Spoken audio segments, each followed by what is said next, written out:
L'histoire commence par la découverte officielle du Canada. Au cours de ses voyages, Jacques Cartier relève le tracé des côtes du Golfe et de la vallée du Saint-Laurent.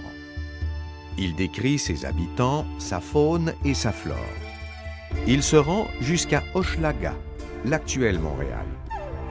En quête de la route des épices, Cartier inaugure donc l'axe de développement de l'Empire français d'Amérique, par lequel les explorateurs partiront vers l'Asie et l'océan Pacifique.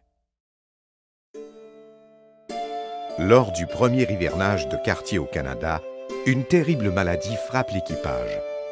Les morts sont nombreux. Quel est ce mal mystérieux? Pour le savoir, Cartier ordonne l'autopsie d'un de ses marins, la première autopsie réalisée en Amérique. Cet examen révèle qu'il s'agit du scorbut.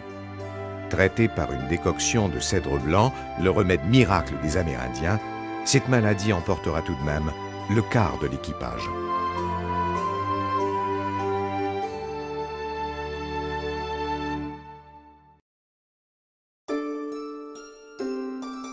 Après Cartier, il faut attendre le tournant du XVIIe siècle pour que la France reprenne officiellement l'exploration du continent.